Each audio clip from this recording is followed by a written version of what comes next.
नमस्कार, आप सबका स्वागत है मेरे YouTube चैनल हिंदी की बिंदी पर। मैं हूं डॉक्टर प्रदीप प्रसन्न और आप भी प्रसन्न होंगे, ऐसी आशा ही नहीं मुझे पूर्ण विश्वास है। आइए हिंदी भाषा, हिंदी व्याकरण, हिंदी साहित्य में आज नए टॉपिक पर चर्चा करते हैं।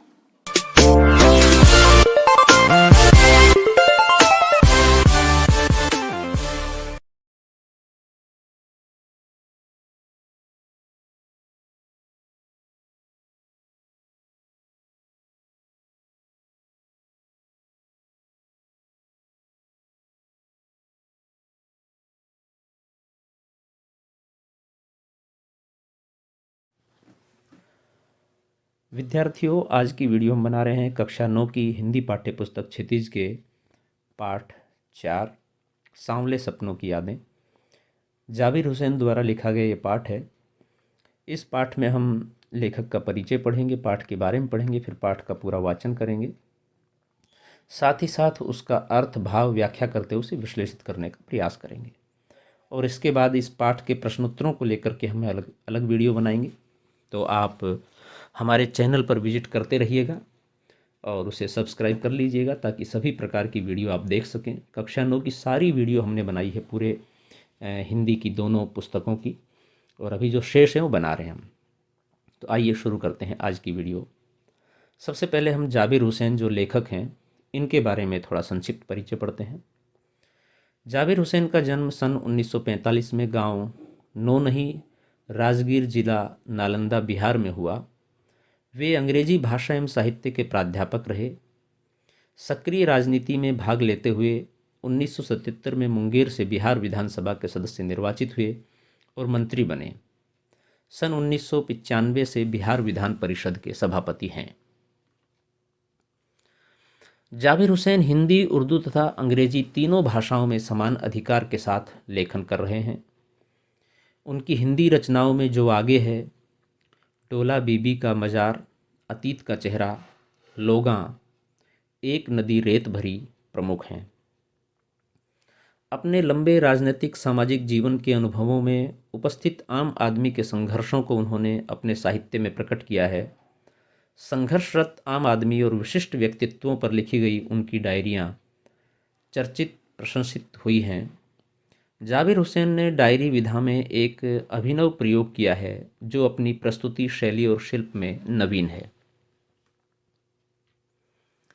प्रस्तुत पाठ जून 1987 में प्रसिद्ध पक्षी विज्ञानी सालिम अली की मृत्यु के तुरंत बाद डायरी शैली में लिखा गया संस्मरण है।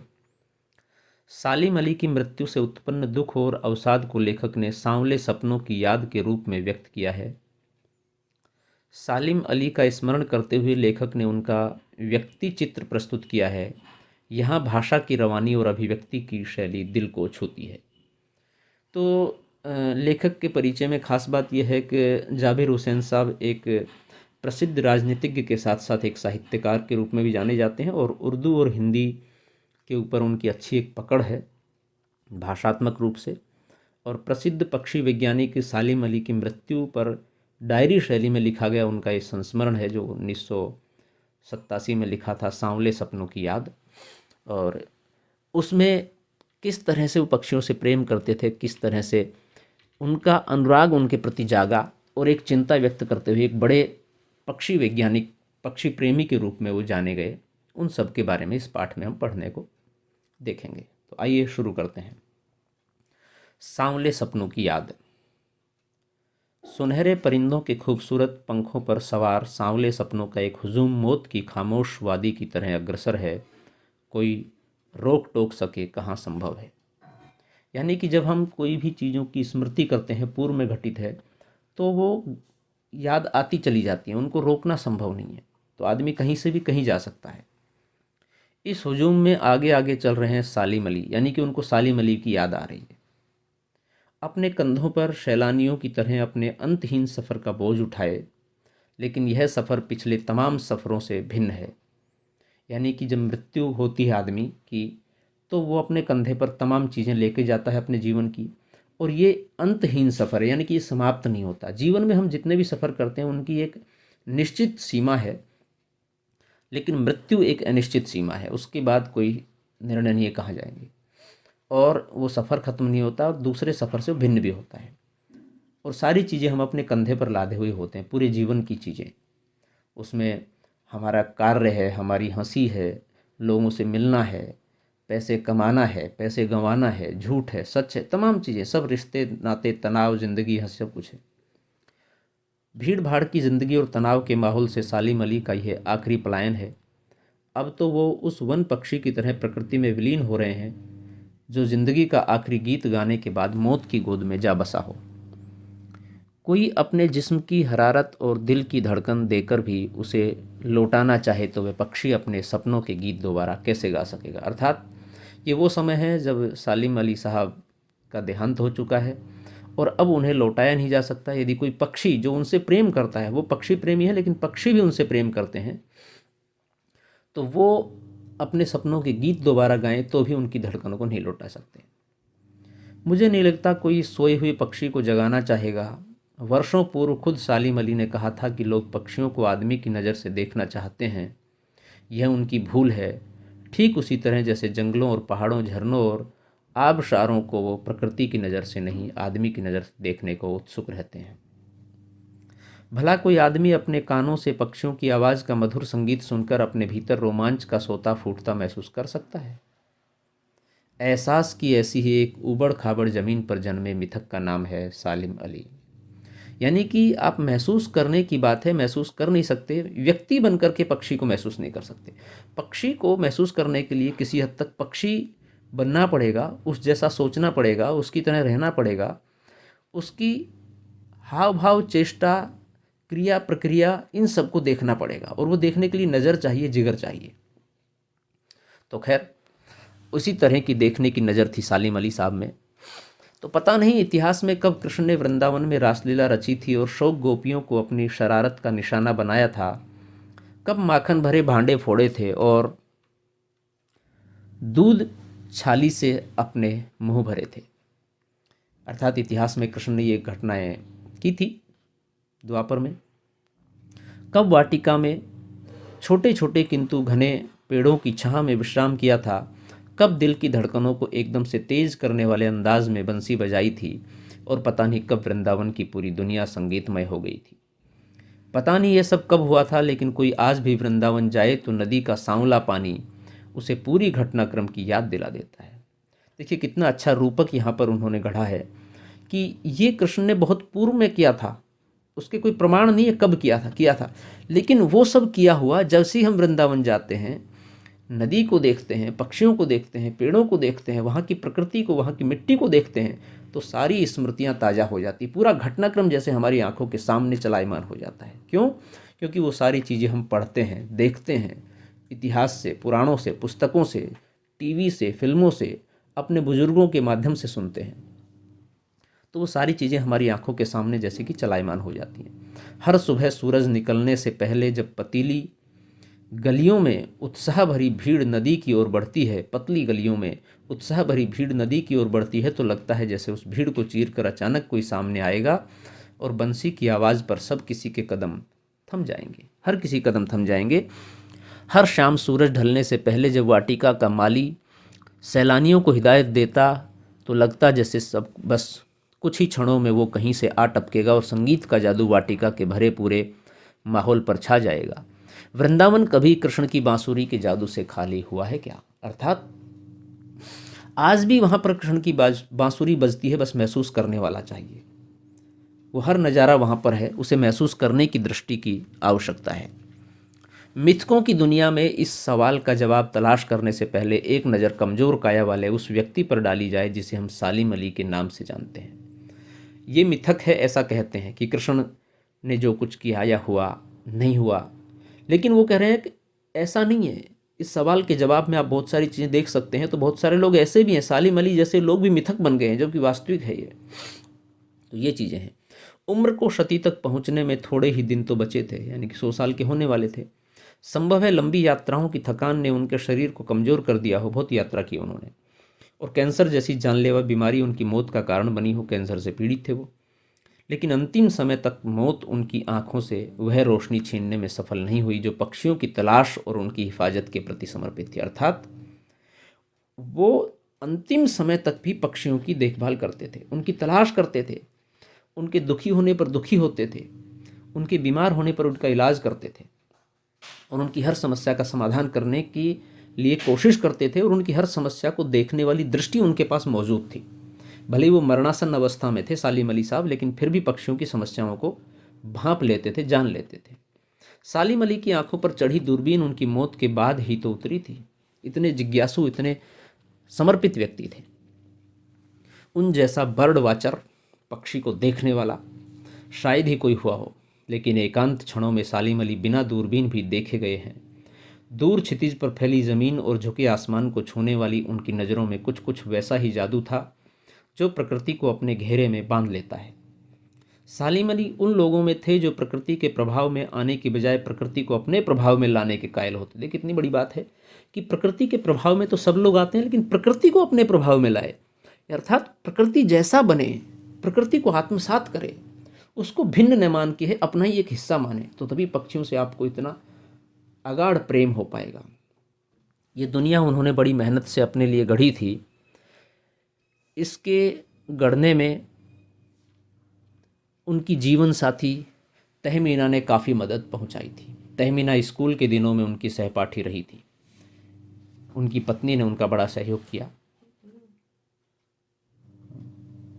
अपने लंबे रोमांचकारी जीवन में ढेर सारे अनुभवों के मालिक सालिम अली एक दिन केरल की साइलेंट वैली को रेगिस्तानी हवा के झोंकों से बचाने का अनुरोध लेकर चौधरी चरण सिंह से मिले थे।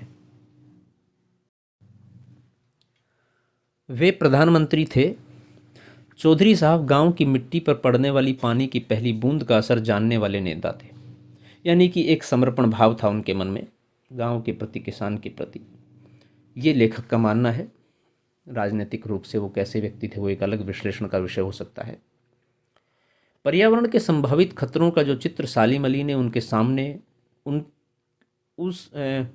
उसने उनकी आंख नम कर दी थी। जो चित्र उन्होंने बताया, क्या समस्याएं हैं आज की तारीख में, तत्कालीन समय में, तो प्रधानमंत्री साहब की आंखें नम हो गई वो सारी चीज़ें सुन करके। वास्तव में बड़ी विकट समस्या है। आज सालिम अली नहीं है, चौधरी साहब भी नहीं है। कौन बचा है जो अब सौंधी माटी पर उगी फसलों के बीच एक नए भारत की नींव रखने का संकल्प लेगा। देखिए, दोनों चीज़ें हैं। आपको एक किस्सा मैं छोटा सा इस बीच सुना देता हूँ। जिस तरह से तत्कालीन प्रधानमंत्री चौधरी चरण सिंह और सालिम अली की बात को इन्होंने, लेखक ने कहा है, अंबेडकर और गांधी जी के विचारों में काफ़ी मतभेद थे, लेकिन जब गांधी जी की मृत्यु हुई, उनकी हत्या की गई एक तरह से, तो अंबेडकर से लोगों ने पूछा कि आप कैसा महसूस कर रहे हैं, मतलब क्या कहना चाहेंगे इस अवसर पर। तो उन्होंने कहा कि मेरी बात को सुनने और समझने वाला व्यक्ति चला गया।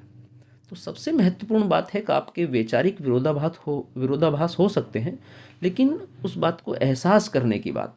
तो चौधरी चरण सिंह जो प्रधानमंत्री तत्कालीन, उनमें और सालिम अली जैसे लोगों में चीज़ों को कहने और चीज़ों को सुनने का जो सलीका है, जो दर्द है, वो बहुत महत्वपूर्ण है। तो लेखक कह रहा है दोनों ही चले गए। भारत की नींव रखने का संकल्प, सौंधी माटी को महसूस करने की एक जो संकल्पना है, एक जो जिज्ञासा है, वो अब नहीं बची है। कौन बचा है जो अब हिमालय और लद्दाख की बर्फीली ज़मीनों पर जीने वाले पक्षियों की वकालत करेगा, उनके बारे में सोचेगा। सालिम अली ने अपनी आत्मकथा का नाम रखा था फॉल ऑफ ए स्पैरो। मुझे याद आ गया D.H. लॉरेंस की मौत के बाद लोगों ने उनकी पत्नी फ्रीडा लॉरेंस से अनुरोध किया कि वह अपने पति के बारे में कुछ लिखे। फ्रीडा चाहती तो ढेर सारी बातें लॉरेंस के बारे में लिख सकती थी, लेकिन उसने कहा, मेरे लिए लॉरेंस के बारे में कुछ लिखना असंभव सा है। मुझे महसूस होता है मेरी छत पर बैठने वाली गोरैया लॉरेंस के बारे में ढेर सारी बातें जानती है, मुझसे भी ज़्यादा जानती है। वो सचमुच इतना खुला और सादा दिल आदमी था। मुमकिन है लॉरेंस मेरी रगों में, मेरी हड्डियों में समाया हो, लेकिन मेरे लिए कितना कठिन है उसके बारे में अपने अनुभवों को शब्दों का जामा पहनाना। मुझे यकीन है मेरी छत पर बैठी गोरैया उसके बारे में और हम दोनों ही के बारे में मुझसे ज़्यादा जानकारी रखती। कितनी महत्वपूर्ण बात है विद्यार्थियों। कारण यह है कि लॉरेंस का जितना लगाव पक्षियों के साथ में था, तो जिसके साथ में जो अटैचमेंट था, तो वो गोरैया बेहतर जानती है उस लॉरेंस के बारे में, मुझसे क्या लिखवा रहे हो। तो सालिम अली के बारे में पक्षी बेहतर जानते हैं, लेखक ये कहना चाहता है। अपनी आत्मकथा में व्यक्ति क्या कुछ कह पाएगा, लेकिन जो दूसरा व्यक्ति है उसकी संवेदनाओं को, उसके कारुणिक एहसासों को, उसके सुख को, उसके दुख को, उसके व्यवहार को, उसके स्वभाव को जो जानता है वो बेहतर तरीके से बयां कर सकता है। जटिल प्राणियों के लिए सालिम अली हमेशा एक पहेली बने रहेंगे। बचपन के दिनों में उनकी एयरगन से घायल होकर गिरने वाले नीले कंठ की वह गोरैया सारी जिंदगी उन्हें खोज के नए नए रास्तों की तरफ ले जाती रही। जिंदगी की ऊंचाइयों में उनका विश्वास एक क्षण के लिए भी डिगा नहीं। वो लॉरेंस की तरह नैसर्गिक जिंदगी का प्रतिरूप बन गए थे। कितनी महत्वपूर्ण बात है विद्यार्थियों कि एक एयरगन से घायल पक्षी हुआ और उस नीलकंठ पक्षी, गोरैया पक्षी की खोज में पहले उसे खोजा और उसका कैसे इलाज किया जा सकता है और इसकी क्या क्या प्रजातियां हो सकती हैं, कैसे इसको बचाया जा सकता है, कैसे इसको ठंड लगती है, कौन से मौसम में सर्वाइव कर सकता है, तमाम चीज़ों को उन्होंने जांच की, पड़ताल की, खोज की, रिसर्च की और उसके साथ साथ अन्य पक्षियों की रिसर्च की। तो कैसे पक्षियों से प्रेम और लगाव उनको हो गया, धीरे धीरे पक्षी प्रेमी बन गया। तो एक जिंदगी का नैसर्गिक रूप लॉरेंस जिस तरह से पक्षी प्रेमी थे वैसे ही सालिम अली बने। सालिम अली प्रकृति की दुनिया में एक टापू बनने की बजाय अथाह सागर बनकर उभरे थे। बहुत महत्वपूर्ण बात है। छोटा टापू बनना अलग बात है, लेकिन बड़ा सागर बनना, अर्थात वो हर चीज़ को जानने की जिज्ञासा उनके मन में थी पक्षियों से संबंधित, कि जाने कैसे क्या घटता है किसके जीवन में, क्या अच्छा क्या बुरा है। तो पूरे प्रकृति को, पूरे पर्यावरण को, पूरे पक्षियों को जानने का जो उनके अंदर मादा था, हौसला था, जिज्ञासा थी, वो महत्वपूर्ण है। जो लोग उनके भ्रमणशील स्वभाव और उनकी यायावरी से परिचित थे, यानी कि घूमते फिरते रहते थे, उन्हें महसूस होता है कि वो आज भी पक्षियों के सुराग में ही निकले हैं और बस अभी गले में लंबी दूरबीन लटकाए अपने खोजपूर्ण नतीजों के साथ लौट आएंगे। अर्थात ऐसा लगता है जैसे किसी पक्षी के विहार में खोज में निकले हैं और आ जाएंगे शाम तक। जब तक वो नहीं लौटते क्या उन्हें गया हुआ मान लिया जाए? मेरी आंखें नम है सालिम अली, तुम लौटोगे ना? विद्यार्थियों, बहुत ही महत्वपूर्ण और बहुत ही अच्छा पाठ लिखा है। निश्चित रूप से लेखनी को तो सलाम है ही है, साथ ही सालिम अली के व्यवहार को, पक्षियों के प्रेम को, उनकी कारुणिक संवेदना को भी सलाम है। तो यहाँ पाठ ये संपन्न होता है। इस पाठ के प्रश्नों के उत्तरों को लेकर के हम पृथक से वीडियो बनाएंगे, आप उसे देख सकते हैं चैनल पर विजिट करके। ये वीडियो आपने पूरी देखी, आपका बहुत बहुत शुक्रिया। वीडियो आपको अच्छी लगी हो, वीडियो आपके लिए लाभान्वित होगी ऐसी हमें आशा है। और यदि ये वास्तव में आपको अच्छी लगी हो तो इसे लाइक करें, शेयर करें, कमेंट्स करें और हिंदी की बिंदी चैनल को सब्सक्राइब करना न भूलें। साथ ही साथ बेल आइकॉन को भी दबाएं ताकि सभी प्रकार की सूचना, नोटिफिकेशन आप तक पहुंच जाएं। यदि वीडियो आपको अच्छी नहीं लगी हो तो भी आप हमें कारण बताइएगा, हम इसे अच्छी करने का, इसे दुरुस्त करने का प्रयास करेंगे। विद्यार्थियों, आपके सुझाव महत्वपूर्ण है। हमारा उद्देश्य यह है कि ऑनलाइन के माध्यम से आप बेहतर और अच्छी पढ़ाई कर सकें, चीज़ों को समझ सकें। तो आज के लिए इतना ही। यदि आपके मन में कोई सवाल, कोई जिज्ञासा, कोई प्रश्न हो तो आप कमेंट्स बॉक्स के माध्यम से बताइए, हम उसका समाधान करने का प्रयास करेंगे। नेक्स्ट वीडियो में नेक्स्ट टॉपिक के साथ फिर मिलते हैं, तब तक के लिए शुक्रिया, नमस्कार।